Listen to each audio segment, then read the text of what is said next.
and welcome once again to Ivy English. I'm Karen. And I'm Chris Gorski. Today is October 26th, and today we're going to hear part 2 of the article that we started yesterday entitled, How May the Robot Serve You? So, Karen, yesterday we talked about robots kind of taking place in our life, and they're becoming more common. We're seeing them in more and more industries. This is not just at factories or plants.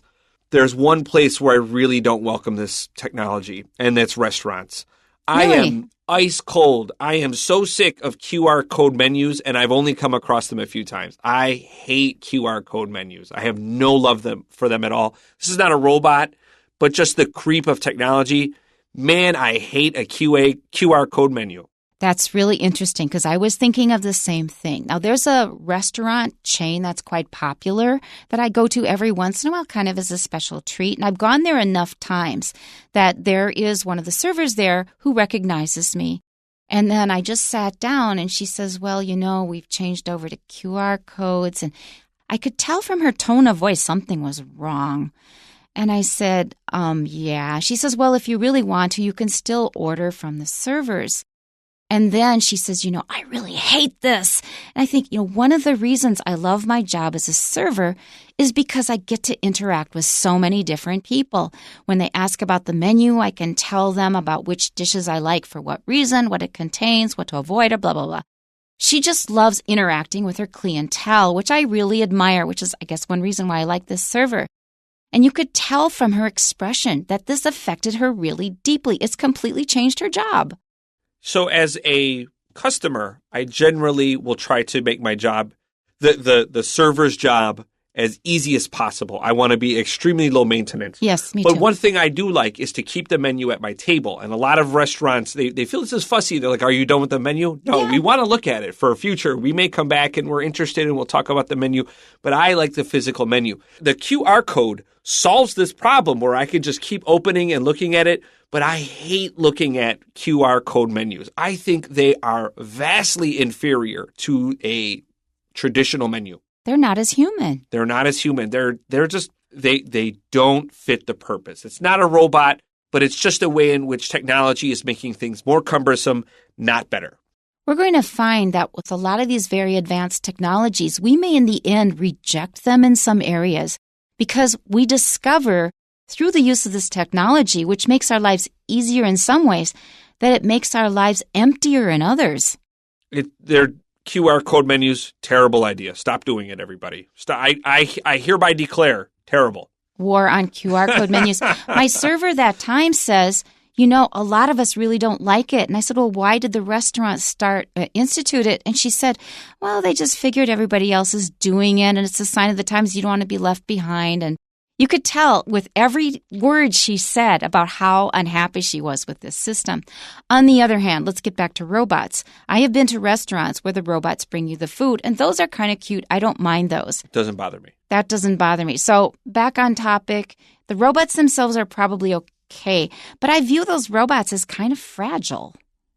I suppose these robots have to be fragile. They can't be built as strong as they could be.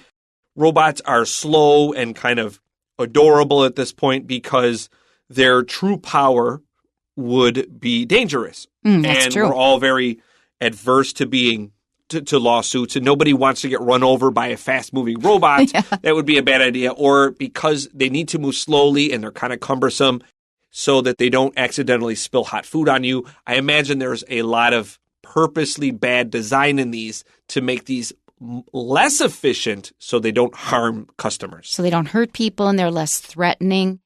But on the other hand, another feeling I had was when the robot brought our food over was, this is such a simple thing to do. And I bet that robot is very expensive.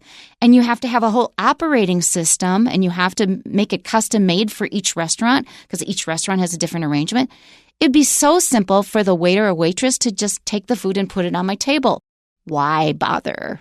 And in a very final tangent here, the restaurant chain Chuck E. Cheese, if you had ever heard of it, it's a pizza restaurant with video games for kids, and they have this robot band that performs songs that you enjoy your pizza with your giant mechanical rat. And I learned that the operating system, are like the old tower PCs that we had in the 90s, and it still operates on a 3x5 disc. Even modern Chuck E. Cheese still use this old system because it hasn't been updated in 30 years.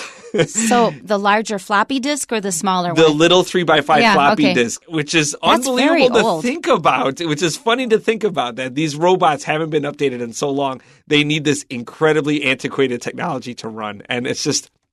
It's kind of hilarious. Funny in a very odd way. We're going to start our article now. So our title again, How May the Robots Serve You? Service robots come in all different shapes and sizes.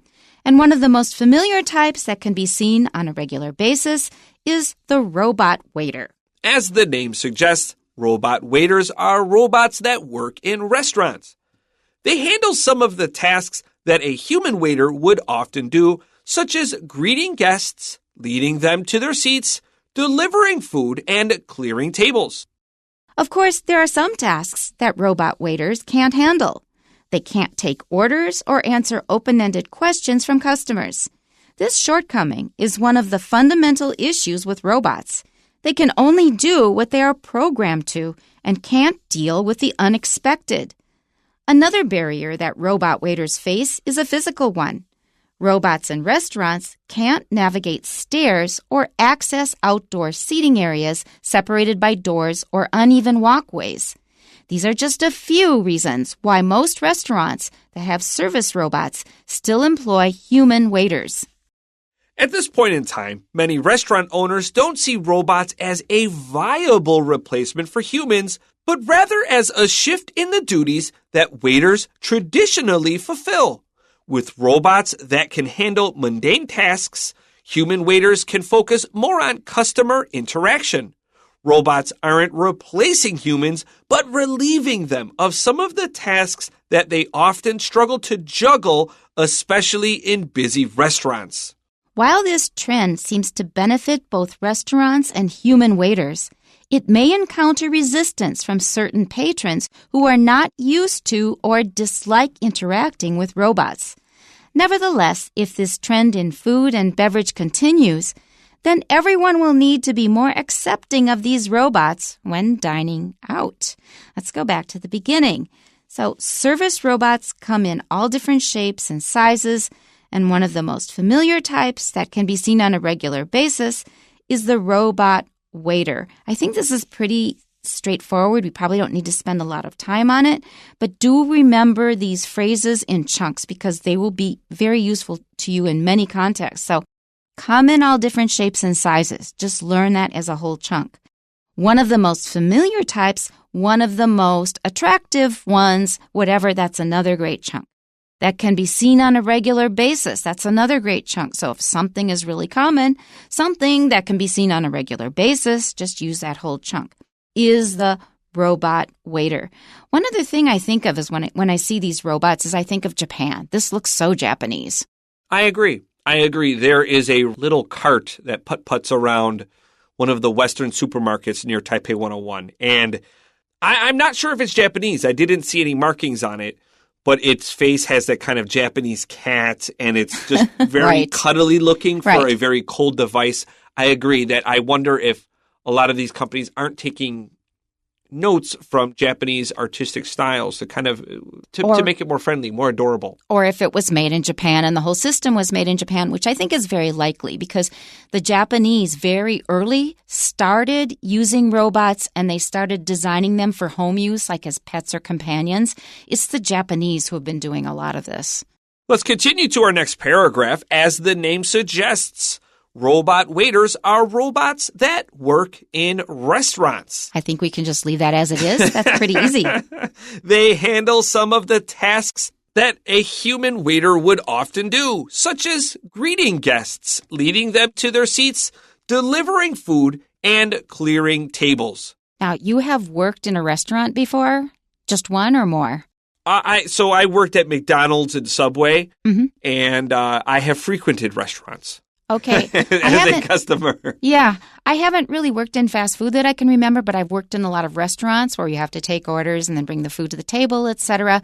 Mainly because you would get tips, which I don't agree with the system, but if you're a student who needs money, getting tips, you usually earn more than you would, like, say, at a McDonald's or something. So when I was looking at that list, I thought, those were my duties. And honestly, I enjoyed waitressing. I enjoyed it. And it was for the reason that my server here in Taipei gave, because I would meet so many people. I would hear so many interesting stories, connect with people. You're kind of taking that away now when you're putting a robot in that job. Also, I'm thinking of so frequently restaurants place men and women in different positions. There's a lot of guys in the back, and especially, and this is not sexist. I mean this with no sexism. The cute blonde is going to work the tables. She's going to work the floors because customers like interacting with those attractive people. I mean no sexism in this, but this is just restaurants. This is dollars and cents that a boss will recognize that a pimply teenager named Chris Gorski is not going to be a great waiter. He could be friendly and nice and stuff, but nobody wants to look at him. So they're going to put me in back. And my close colleague that I work with dearly, who's like an attractive woman. She's really good looking. Of course she was a waitress when she was in her 20s. And she wondered why I was stuck in fast food. I was like, well, just look at us. There's nothing hard about this. So I wonder if the burden of robots in restaurants won't fall harder on women than it will men. The busboys are going to scrape the dishes, but the women will lose out on hours that the robots will be taking. Okay, that is in theory very possible. I worked in a restaurant where we, mainly relied on tips for our income. And then one day the boss announced that, well, we are going to pool our tips and divide them evenly. I go, oh? And then they said, because it's not fair. And I wasn't terribly cute, but I was female. And so they said, women are making more, and it's not fair to the waiters. So that actually happened. So we started pooling our tips. I never felt it myself because I've worked in many, many restaurants, and I always had a lot of male colleagues, and they were fine. Okay, so anyway, that's an issue to consider. Oh, also one more thing. Going through that list, it just sounded so familiar. It says clearing tables. Clearing tables means removing the dishes, the dirty dishes. That's clearing the table. But then you have to wipe it with a rag. And that was actually the part that found itself into my dreams because I was working a lot of hours as a waitress many times in my life. And a lot of people might, count sheep or something like that. In my dreams, I was wiping tables and wiping tables. The whole dream was wiping tables. All right, question. So imagine we're at a table with like 6 or 7 people. We're customers at the restaurant, and we finish several plates of food. Do you pre-stack the dishes for your waiter or waitress to take away, or do you let them come just take the dishes for you? It depends on how much time we have. If I'm waiting a long time for the busboy to come by or the waiter, whoever's doing it, I may start stacking. But there's something to keep in mind. I used to do that on a plane. I would stack the things up. And then the flight attendant would separate them. I said, I thought it was helping you. She says, a lot of people think that. But they put them away in a special cart that has space for just one tray. So I think I tend not to stack so much because I might make their work harder. It's such a funny, like vaguely passive-aggressive statement. Yeah, a lot of people think that. Well, no, I thought it was. No, of course. I mean, like kind. that sentence could come across as passive-aggressive. I didn't think so at all. Funny here. Yeah, I didn't think so at all. I thought, oh yeah, well, that means that you're not the only one who thinks of that. But in fact, you should just leave it. You're being helpful, right? From there, I just left it. Yeah, and also the service in Taiwan over the past 30-some years in most restaurants is usually very good. They usually whisk away the stuff before you have time to stack. They'll take food sometimes even before you're finished with it. And that really irritates me. I say, we're okay. There may be like just little scraps of it, and they grab it, and I said, I'm not done yet. They go, oh, sorry.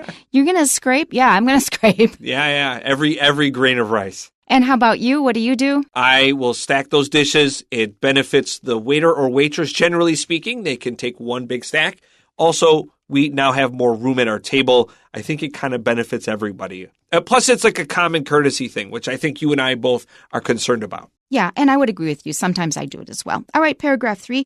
Of course, there are some tasks that robot waiters can't handle. That's also very straightforward. So we're getting some help from the robots, but they cannot do everything. They can't take orders or answer open-ended questions from customers.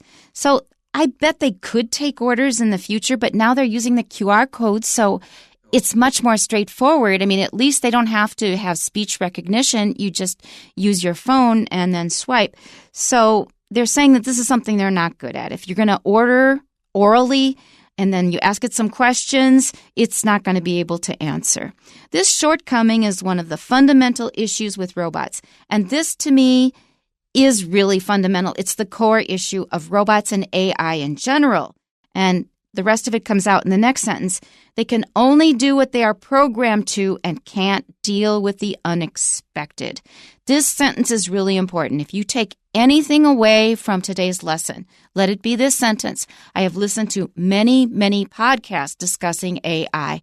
And in the end, they find out the hugest difference between people and AI is humans, when they run into a novel situation, first of all, oh my God, what am I going to do? We have a big reaction, but we very quickly think of a way around it. We have flexibility. When the unexpected happens, we can usually figure something out.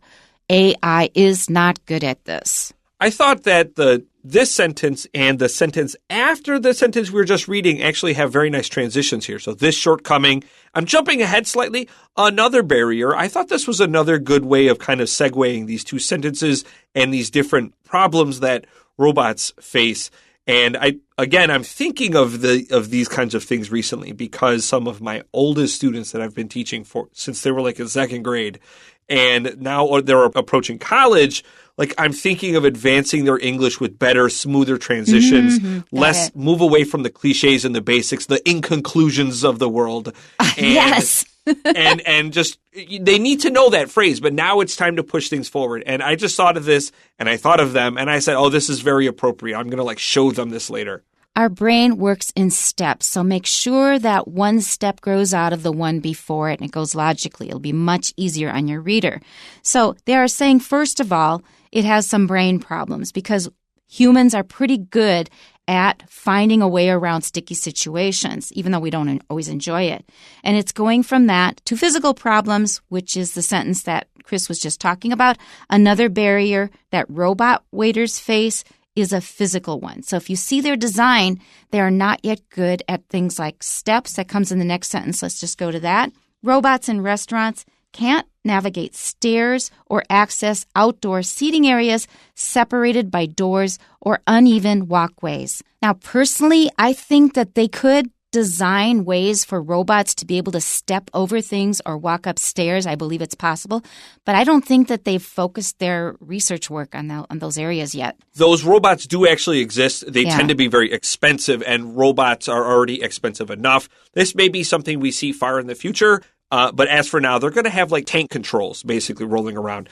The robots that walk are exceptionally creepy looking because of the movement needed. And to compound this factor, there was a video game from a year or two ago. It was exceptionally popular. And there were certain areas where robots were patrolling, and they were based off these, I think, MIT-designed robots that actually could walk and go over steps and up and down steep inclines. And they were terrifying. Oh. And so watching these robots, it's like, oh, man. Scary. Yes, you recognize the uncanny valley of something that is so close to real, yet there's something just off. And that's scary. And man, it was called Metroid Dread if you happen to be a gamer. And dread is the appropriate word for it because when those guys were coming, you were just like, oh no. When they start acting more and more like humans, but they're made of metal and they're very strong, that's right. You get scared and you don't know about their intentions. Last sentence of this paragraph. These are just a few reasons why most restaurants that have service robots still employ human waiters. Well, thank goodness they do. So I had that nice conversation with my server about how awful QR codes are. All right, let's get on to our next paragraph here. At this point in time, many restaurant owners don't see robots as a viable replacement for humans, but rather as a shift in the duties that waiters traditionally fulfill. So they're saying that, well, we're not trying to replace our servers. We're just trying to offload some of the less interesting, less fun parts of their job. So they're saying that, no, they're just helping you. So viable is a great word. Viable is a word in Latin that means life, it means something is realistic or something can be successful. It's not successful yet, but it is viable. The business is viable. It means it can be successful. Keep it in mind. You're going to need it pretty soon. And when we say fulfill duties, that just means you need to do this job.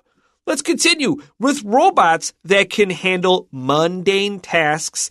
Human waiters can focus more on customer interaction. But are they going to spend as much time with the customers now that so many opportunities for human interaction have been replaced by machines? Mundane is a great word. It literally means of this world, so it's not exciting. It's a Latin word with Greek origins, actually, and it's the opposite of cosmos. So mundane means dull or boring. It's from this world. It's not exciting. It's not aliens and laser beams. Think of red dust in Chinese. That refers to something about the same. Let's continue. Robots aren't replacing humans, but relieving them of some of the tasks they often struggle to juggle, especially in busy restaurants. Doesn't it feel like they're just trying to convince you this is good? Yes, and they are right that if you are a server in a restaurant, unless business is not good, you are very, very busy. And you often, your order isn't coming right away. You don't get to a table right away. You do have to juggle a lot of things. But looking back on it, it's just part of the job. It's okay. It's doable. Let's move on. While this trend seems to benefit both restaurants and human waiters, it may encounter resistance from certain patrons who are not used to or dislike interacting with robots. And there are lots of us. Nevertheless, if this trend in food and beverage continues, then everyone will need to be more accepting of these robots when dining out. Not necessarily. If enough people don't like it, I think we can set up a protest. We can avoid restaurants that use a lot of robots. I think they could still change. I think so, too. And we have another nice setup here. While A, nevertheless B, this is a more common and useful series of ways of setting up your sentences. Be careful of dining out. That's long I, not dinning out. I remember when I learned that when I was a kid. So I saw this word in the newspaper, and then I said, how do you pronounce R-I-D? And my mother and sister said, rid. And then I said, 4 people were ridding on the highway. Yeah, that's not right. That's how I learned about the double consonant rule. Okay, let's go to our questions. Number 1, according to the Day 1 passage, robots have become blank in size and are finding their way into various settings. They have become what in size? Are they becoming really huge and looming? No, they're getting smaller in size. So the answer for blank number 1 is smaller. Among the different types of robots, service robots are designed to blank humans with service or customer-related tasks, and the definition of service robots is continually expanding. This one was a little harder, although the answer is a very simple word. So I said help humans, although assist. There are lots of synonyms here. This is a great way to practice your synonyms here. Because it is a transitive verb, they're designed to blank humans that you have to have. They're doing something to humans. What is it? I didn't think of help right away, but that's the correct answer. So number 2, we have a little table here. Service robot applications is the name of the table. And on the left, we have 3 categories: retail, hotel, and healthcare. The first one, retail, says service robots can manage blank and provide customers with basic information. And the answer here for letter A is inventory. They can manage inventory and provide customers with basic information. So our second line here is hotel, and the line reads, service robots can carry blank, deliver room service, or serve as a concierge. And carry, this one should be pretty easy, carry luggage. Okay. And number 3, healthcare. Service robots are able to set up patient rooms, blank essential provisions and medicines, and perform cleaning and disinfection tasks. The answer here is transport, or you could also say deliver. The service robots can transport or deliver essential provisions and medicines, etc. Number 3, according to the Day 2 passage, which of the following tasks does a robot waiter not do? The answer is A. Answer questions without a specific answer. They're not really good at improvising. And number 4, which word in the Day 2 passage means able to work as intended or able to succeed? I gave you a little reminder earlier. Do you remember the word? The word is viable. And so make sure you learn that one. It's a great word. That's all we have time for today. We'll see you next time. Bye-bye. Bye-bye.